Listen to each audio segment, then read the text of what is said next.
The left. How we can build it and how we can destroy it. You can find this in both written and podcast forms if you look me up on Substack or on Patreon, or if you go to davidrovics.com/thisweek. Now and historically, if the goal of the left is to create a more egalitarian society, as it generally is and has been around the globe, it's crucially important to adopt the kinds of tactics and strategies that might be capable of achieving any of the things the movement seeks to implement.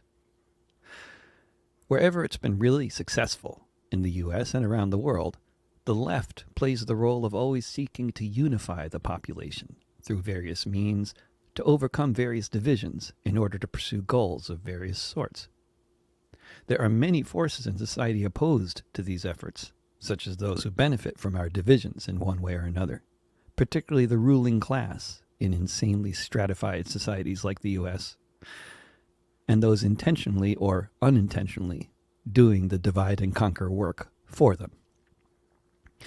It must, of course, be pointed out that the biggest challenge for the left has been the liberal, conservative, capitalist, imperialist consensus that has been ruling this country for the vast majority of its existence.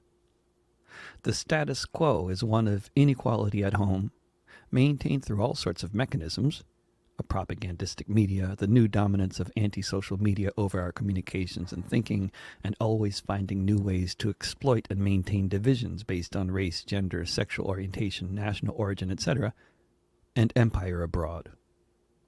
Despite these obstacles, when the left has had success, it has embraced popular education and popular culture in its many forms to broadly disseminate ideas, and it has embraced ecumenical forms of organizing.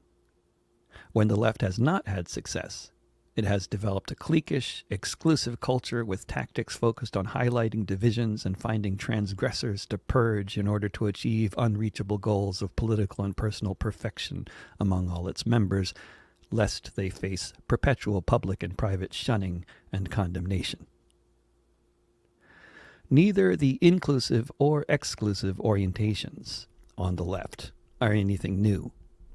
It's not at all uncommon for groups, individuals, and parties on the left historically to engage actively in both very inclusive and very exclusive forms of organizing at the same time.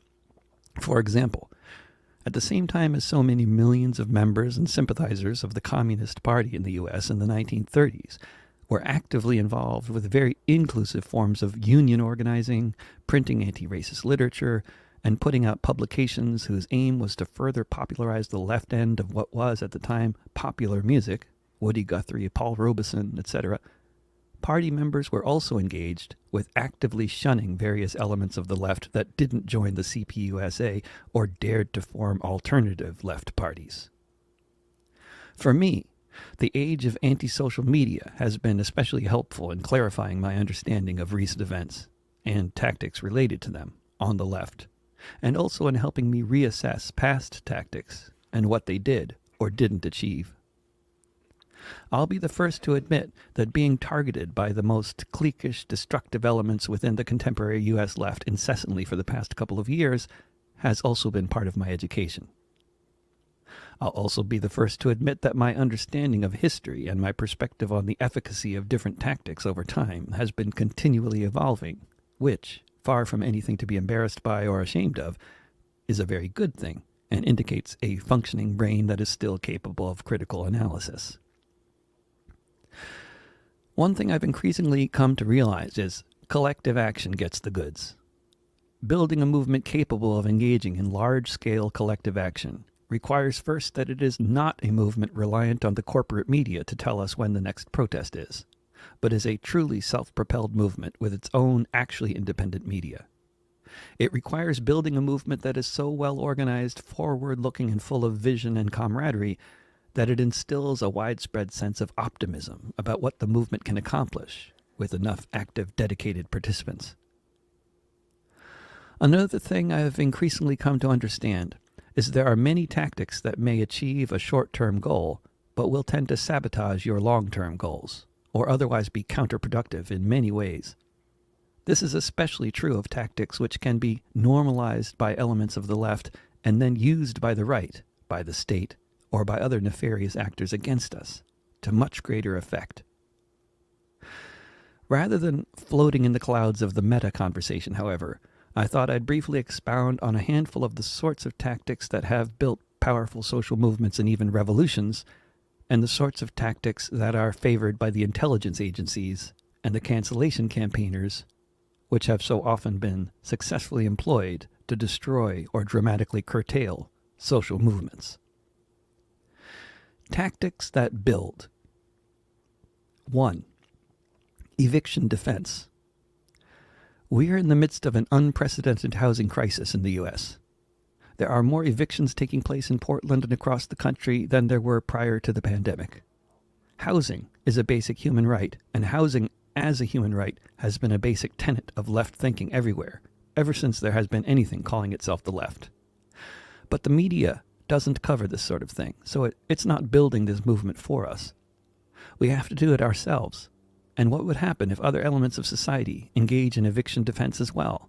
Will this harm our cause? Not at all. The more the merrier. 2. Squatting vacant buildings, occupying empty lots. In the midst of an unprecedented housing crisis, a crisis across the entirety of the working class for every race, gender, etc., where is the movement to take over vacant corporate-owned properties and do useful things with them? Movements of this nature have accomplished tremendous things in many different countries over the course of centuries. Where is such a movement in the U.S. today? Aside from isolated incidents in places like Philadelphia and Kansas City, nowhere to be seen. But it could be a good one. And if conservatives started squatting abandoned buildings, would this be a problem for the rest of us? No. 3. Civil disobedience. Organizing large numbers of people to come into the streets and stay there has been a tactic that has effected all kinds of changes, when there have been movements around the world organized enough and big enough to pull off the tactic effectively. 4. Organizing workers in workplaces. Successful efforts to organize workers into militant unions that win better wages, working conditions, etc. has historically been a great way to improve the lot of the working class while also teaching everyone about the power of solidarity and collective action. Organizing workers into unions has also historically been one of the best ways to overcome divisions based on race, gender, national origin, etc., as well as limiting the growth of the right. 5. Organizing tenants in communities of renters.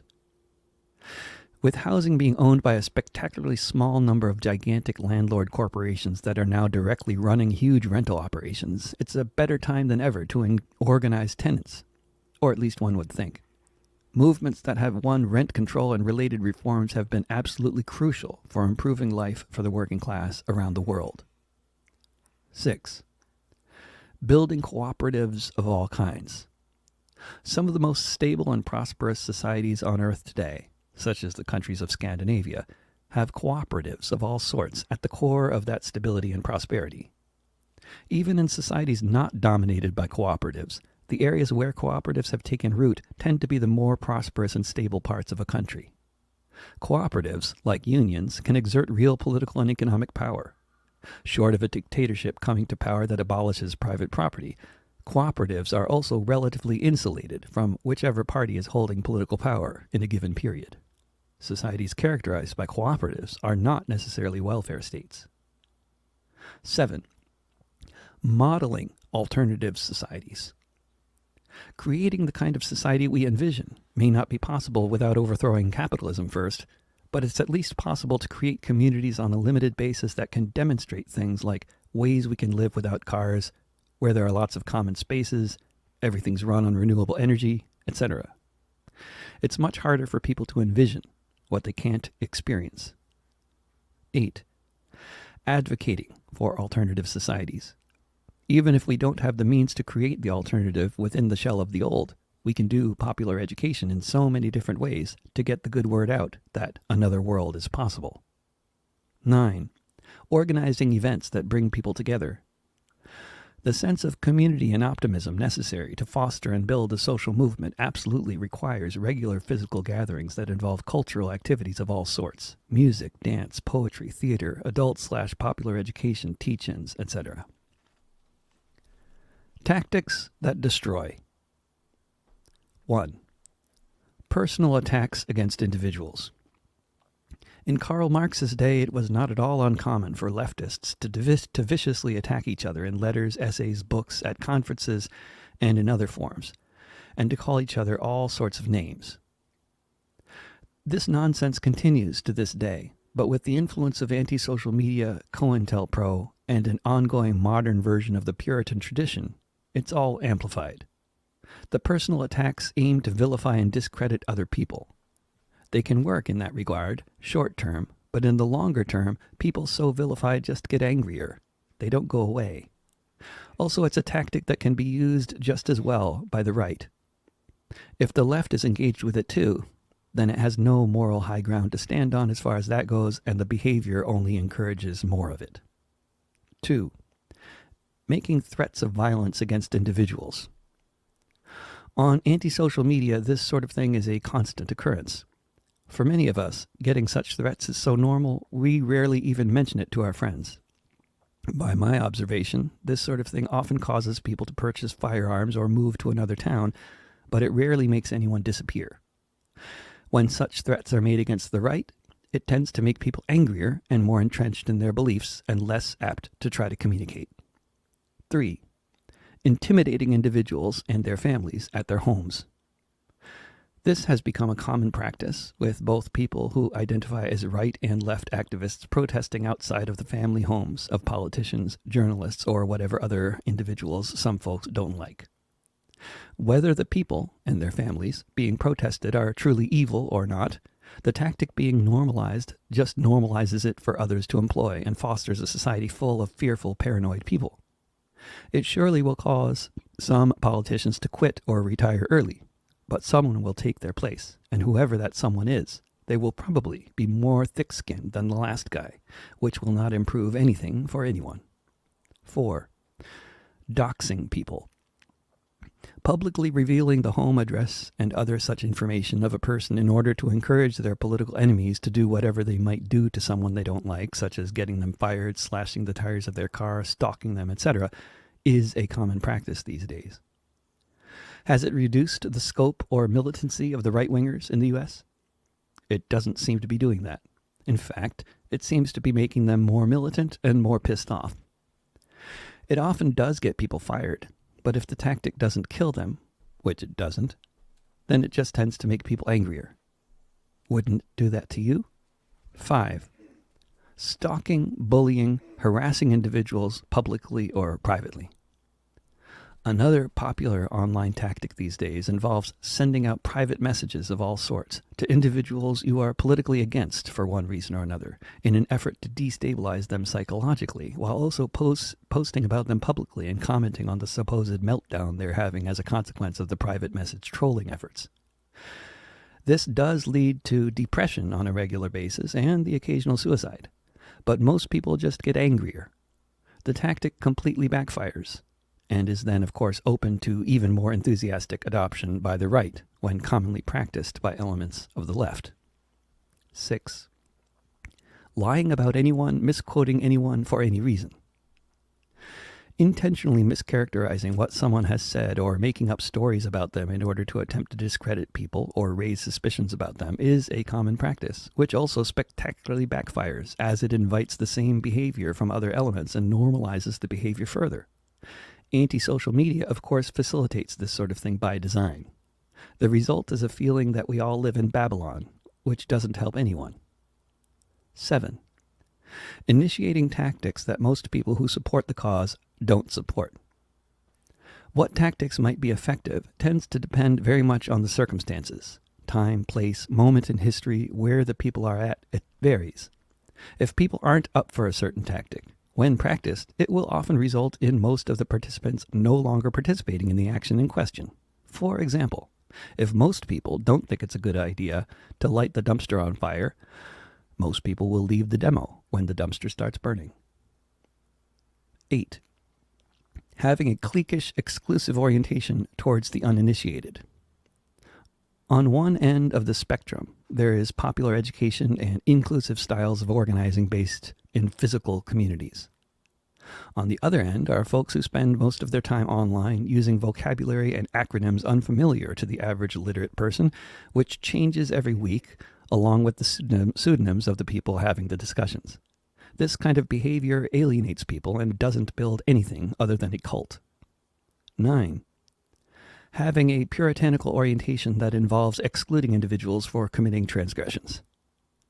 There is a widespread tendency today in the U.S. to consider safe space more important than anything else. So, say your goal is to organize a workplace. First, you have to exclude all the workers from your union who may have problematic views around race, gender, sexual orientation, immigration, and abortion. Then, you can form a union with all 3 of your coworkers who are left standing. This is obviously no way to accomplish anything useful unless safe space is the ultimate goal. But then, after you and your 2 safe coworkers get fired for organizing a union that nobody else wanted to join, where will your safe space be then? Nowhere.